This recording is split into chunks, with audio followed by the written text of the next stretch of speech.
Olá, sejam muito bem-vindos à nossa exploração de hoje. Sabe aquela sensação de estar vivendo no piloto automático? Bom, existe uma arquitetura invisível, uma série de algoritmos totalmente ocultos que ditam, literalmente, tudo o que a gente faz, desde as tarefas mais bobas do dia a dia até as decisões mais difíceis das nossas vidas. Hoje, nós vamos desmistificar esses códigos silenciosos que comandam o comportamento humano e descobrir de fato como a mente opera lá nos bastidores. A nossa base para essa análise é o trabalho fascinante do livro A New Psychology, Transformational NLP, do Carl Buchheit e da Ellie Chamber. E olha, esse material é super importante porque ele nos entrega as chaves para entender os processos cognitivos. Não como um mistério impenetrável, sabe? Mas, literalmente, como uma linguagem de programação. É um código que pode ser lido, compreendido e, o mais importante de tudo, reescrito. Então, vamos mergulhar nisso. A premissa central de todo esse campo de estudo é que nós, seres humanos, não reagimos à realidade objetiva. Como assim? É que, na verdade, nós reagimos aos nossos mapas internos, aos filtros e representações que a gente vai construindo ao longo da vida. Faz sentido, né? Se esses nossos mapas estiverem distorcidos, a nossa experiência da realidade também vai estar. E é exatamente na estrutura desses mapas que a gente vai focar hoje. O nosso roteiro para a apresentação de hoje é bem direto.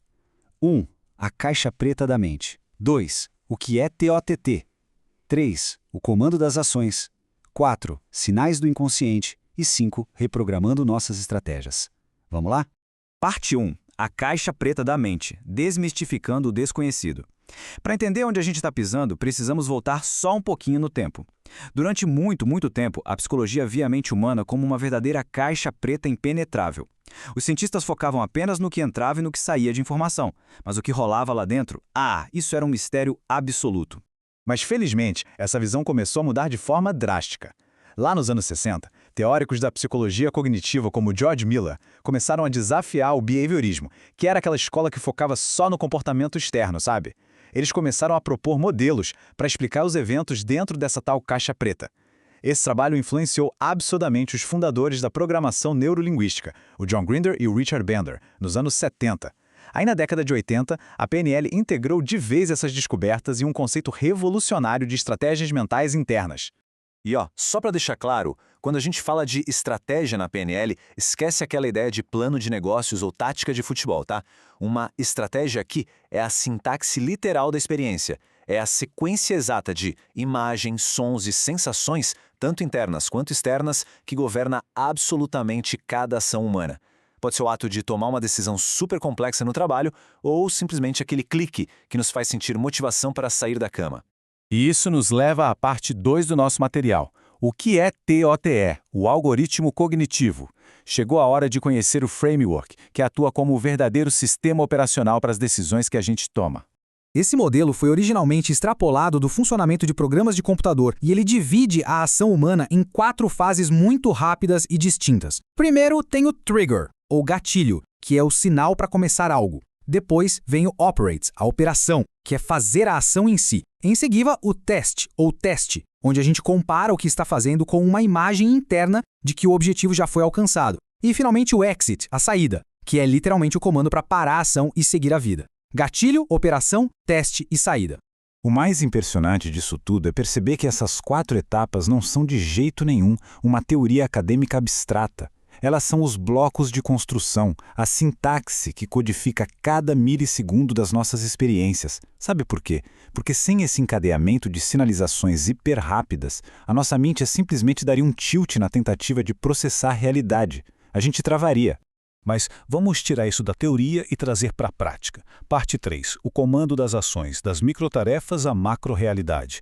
Como é que essa sintaxe se aplica no movimento mecânico comum do nosso dia a dia? Imagina a simples ação de despejar água numa jarra para encher um copo. É brilhante pensar nisso usando o modelo. A sede, ou só de bater o olho no copo vazio, serve como nosso gatilho. O ato de inclinar a jarra para a água cair é a operação. Mas aí é que tá. Como a gente sabe quando tem que parar? Nós realizamos um teste em frações de segundo o tempo inteiro, comparando o nível da água com uma imagem interna do que o nosso cérebro considera cheio o suficiente. Quando essas duas imagens dão match, a gente realiza a saída e para de despejar. É simples, é mecânico e é perfeitamente codificado. Mas e se der um bug nesse código? Numa estratégia funcional, a gente limpa uma sala e para quando ela está limpa o suficiente, certo? Mas e se, por algum motivo, faltar a fase de teste ou a fase de saída na mente de uma pessoa? O resultado é uma estratégia totalmente disfuncional. A pessoa pode continuar limpando uma casa que já está brilhando de tão limpa, criando aqueles loops comportamentais que a gente conhece clinicamente como compulsões. A operação liga, mas ela simplesmente nunca desliga. Aí a gente chega numa reflexão que é muito mais profunda. Pensa comigo. Se a falta de um teste faz a água transbordar do copo, ou a limpeza não ter fim, como esse mesmo algoritmo está governando os nossos estados emocionais? Sem um teste interno claro, como alguém saberia que já trabalhou ou já se esforçou o suficiente? Ou, mais vital ainda, como uma pessoa saberia que já é amado o suficiente por alguém? O TOT não molda só ações físicas, ele molda a própria essência das nossas buscas emocionais invisíveis. E como isso funciona no consultório ou na prática clínica? Parte 4. Sinais do inconsciente, tornando o invisível visível. O grande desafio com esses algoritmos mentais é que eles operam na velocidade da luz e quase totalmente fora da nossa percepção consciente. Então, como observar isso acontecendo em tempo real? No começo, a galera que estudava o modelo TOT esbarrava num verdadeiro paredão metodológico. A única forma de investigar a caixa preta era basicamente perguntar para as pessoas sobre os processos internos delas. Só que tem um problemaço aí. Quando a gente faz isso, a resposta passa pelo filtro da mente consciente. E a mente consciente adora inventar histórias lógicas para tentar explicar coisas que não sabem. Acabava gerando dados vagos, imprecisos ou pura fantasia. Até que, no final dos anos 70, o Jonathan Rice teve uma sacada genial. Ele percebeu que não precisava depender das respostas verbais super filtradas. Em vez disso, ele começou a rastrear os movimentos oculares de acesso inconsciente. Sabe aquelas pistas visuais super rápidas que acontecem na primeira fração de segundo, quando alguém escuta uma pergunta do tipo: mas o que impede essa pessoa de alcançar isso? Aqueles movimentos instantâneos dos olhos revelavam as imagens e os sons reais que estavam codificados na estratégia da pessoa, ignorando completamente a barreira tagarela da mente consciente. Foi um atalho perfeito para a verdade. Como o próprio material destaca, essa observação minuciosa das reações fisiológicas, que duram literalmente frações de segundo, mudou as regras do jogo para sempre. Deixou de ser apenas um papo teórico de psicologia e virou um trabalho prático, aplicável e altamente transformador.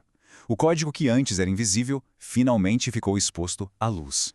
Certo, mas e o que acontece quando a gente consegue ver o código? Chegamos na nossa reta final, que é de longe a mais poderosa. Parte 5. Reprogramando nossas estratégias, revisando o código. É aqui que a gente adquire o poder de atualizar o software que governa os nossos comportamentos.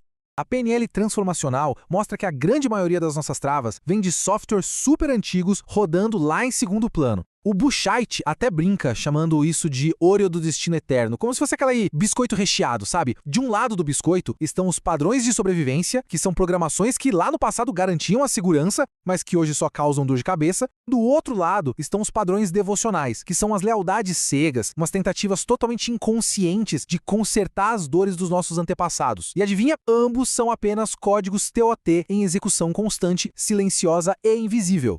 Então, o ponto alto de toda essa análise é o seguinte: se a gente consegue mapear as fases desse modelo através daquelas pistas inconscientes dos olhos, a gente consegue identificar milimetricamente onde o bug está acontecendo. Dá para interromper aquela estratégia que causa o padrão de sobrevivência ou de devoção e instalar de forma concreta uma sequência de código novinha em folha. Um código que traga escolhas reais, flexibilidade e uma vida muito mais funcional no momento presente. E sabe de uma coisa? Essa tecnologia toda da mente não é só para uso em consultório, não. Esse é o nosso próprio sistema operacional diário. Fica aqui a reflexão para cada um de nós. Naquelas áreas da vida onde o cansaço bate ou que parecem um disco riscado que nunca muda, qual fase de teste invisível será que continua rodando em um loop infinito sem nunca encontrar uma saída que funcione? Compreender essa arquitetura lá no fundo é o primeiro grande passo para assumir de verdade o manche da nossa própria mente. Muito obrigado por acompanharem essa nossa exploração tão fascinante hoje e até a próxima!